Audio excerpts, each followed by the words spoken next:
فأنا ناصح لإخواني بالصدع بالحق تبيض وجوههم. السكوت في مسألة الحزبية يضرها، فاصدع بما تؤمر وأعرض عن المشركين. سلامي على دماج ورجالها والشيخ يحيى ودار العلم يا سعد بانيها. Bismillahirrahmanirrahim. Ayo sah, ini buku yang kelima sah. Kita baca sedikit. Qala Fadilatu Syekh Abdullah Al-Bassam rahimahullahu taala, masih terkait dengan masalah kertas yang dikeluarkan dari bank.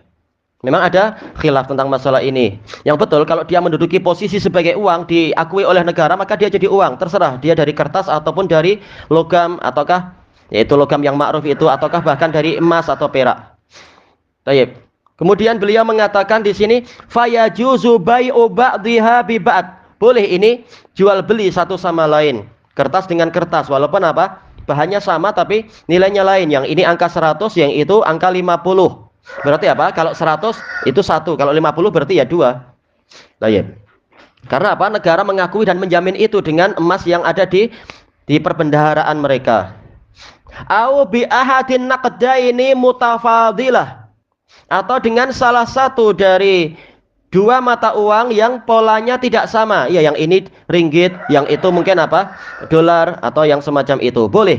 Dalam keadaan nilainya tidak sama. 1:4 misalkan. Wal mufadhalatu huna fima tumassalu minal qimah. Tumassalu atau tumasilu ya, dua-duanya mungkin. Dan perbezaannya ini di dalam harga yang diwakilkan. Yaitu apa? Memang kertasnya sama, bahannya mungkin sama kertas. Tetapi apa? Yang ini adalah angka 100 untuk ringgit. Sementara yang itu mungkin angka berapa? 25 untuk dolar, enggak masalah.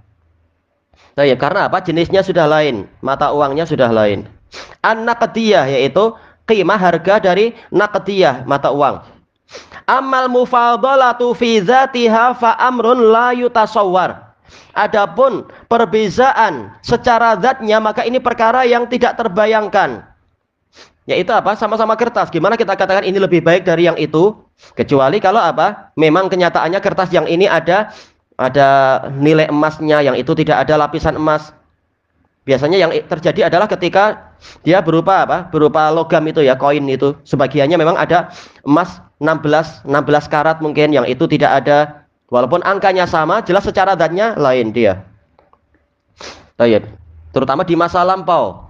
Ketika apa? Betul-betul mata uang itu masih berupa dinar dan dirham. Baik. Kalau sekarang sudah sangat jarang sekali. Kalau dulu ketika anak masih 20 tahun yang lalu kurang lebih di Indonesia sebagian pakai ada lapisan emasnya di sebagian koin itu. Tapi tetap nilainya berdasarkan angka yang ada, bukan berdasarkan kadar emasnya. Karena yang diakui negara adalah itu, yaitu apa? Yaitu angka yang di situ. Cuma bahannya terkadang ya negara ketika sedang kaya pakai bahan yang mahal, seperti raja-raja zaman dulu, yaitu pakai emas. Baik. Ketika keadaan mengharuskan untuk berjimat, maka bahannya dibuat mungkin dari apa? Dari timah atau mungkin dari campuran ini dan itu. Nah, ketika uang yang itu sudah tidak berlaku, maka orang mengejar dia dengan harga yang jadi tinggi. Kenapa? Emasnya sekarang yang dipakai, bukan angka yang di situ. Emasnya yang dinilai. Tapi bukan lagi jadi mata uang, jelas, karena sudah tidak laku. Tapi apa? Dilihat dari bahan dasar, bahwasanya dia ada emasnya. Baik, kemudian beliau mengatakan wala yajuzu dzalika nasi'ah, dan tidak boleh ada nasi'ah, tidak boleh ada penundaan selama dia masih berupa mata uang, maka tidak boleh ada penundaan. Demikian pula kalau dia berupa emas dan perak, tidak boleh ada penundaan. Baik, wa hadza qaulun wasat fil maudhu'. Ini adalah pendapat yang pertengahan. Walaupun yang rajih adalah pendapat jumhur. Selama dia adalah statusnya sebagai uang, maka dia memiliki hukum riba secara total seperti riba pada emas dan perak. Baik. Wa fihi tausi'atun 'alan nas. Nah, di dalamnya ada kelapangan untuk umat manusia.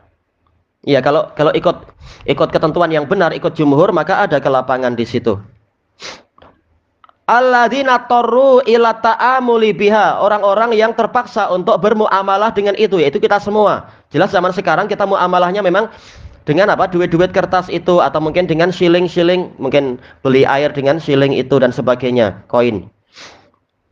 Kita tidak lagi pakai emas dan perak. Mungkin kalau bahkan dapat duit emas, kita nggak akan niagakan itu. Kita tidak akan gunakan untuk beli burger ke apa, jelas nggak mau. Kita simpan baik-baik.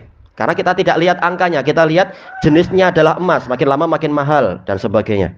Kalau dari angkanya, dari duitnya, makin lama duit itu makin murah nilainya. Jelas dulu, zaman dulu mungkin kita 100 dapat beli banyak. Sekarang 100 mungkin hanya tinggal beli mungkin setengah troli atau apa. Baik. Maka sekarang memang kita semua terpaksa untuk memakai bahan-bahan yang sederhana dan itu baik. Baik, kama anna fihi aidan saddan libabir riban nasi'ah. Sebagaimana kalau kita ikut pendapat yang ini yang beliau pilih, itu menutup pintu riba nasi'ah. Dan yang betul adalah dua pintu harus ditutup, yaitu apa? Riba nasi'ah dan riba fadl. Cuma kita tahu dalam pembahasan yang terdahulu dalam masalah kertas bank ini beliau mengikuti pendapat yang kalau riba nasi'ah tidak boleh tapi riba fadl boleh, yaitu dalam masalah tafadul boleh karena tidak ada riba kata beliau. Yang betul adalah selama itu statusnya sebagai uang, maka dia menduduki posisi dua-duanya. Tidak boleh nasi'ah, tidak boleh fadl. Kecuali kalau jenisnya sudah lain, ini ringgit, yang itu dolar atau euro atau apa. Alladzi huwa a'dhamu anwa'ir riba, yang mana riba yang paling besar adalah ini, yaitu riba nasi'ah. Wa bastul maudhu'i yahtaju ila bahsin mustaqil, yaitu penjabaran bab ini, pembahasan ini memerlukan pembahasan yang tersendiri. Ya, ada beberapa jilid kitab yang dibahas di situ, dibahas oleh sebagian doktor di Kuwait dan yang lain-lain. Baik. Li'annahu hasala biha mujadalatun tawilah, karena ada perdebatan yang sangat panjang tentang ini. Masalah apa? Kertas berharga yang dikeluarkan oleh bank. Yang betul, lihat apakah statusnya itu diakui sebagai uang atau tidak. Kalau uang berarti dia adalah kembali seperti emas dan perak. Kalau tidak, ya lihat ya posisinya sebagai apa. Tayyib. Wali Syekhina Abdurrahman bin Nasir Ali Sa'di risalatun fi hadzal bahts. Ya, Imam As-Sa'di guru beliau punya risalah dalam pembahasan ini. Nusyirat fi suhuf, ditebarkan di surat kabar. Jelas surat kabar Saudi memang apa? Jauh bertakwa dibandingkan dengan surat kabar di negeri-negeri yang lain. Wa nusyirat aidan wahdaha bi risalatin mustaqillah, dan juga disebarkan tersendiri dalam risalah yang dicetak tersendiri. Wa huwa yurajjihul qaulal akhir. Beliau merajihkan pendapat yang paling akhir. Tayyib ilahuna wallahu a'lam. Subhanakallahumma wa bihamdika la ilaha illa anta astaghfiruka wa atubu ilaik. Walhamdulillahirabbil alamin. Jazakumullahu khairan.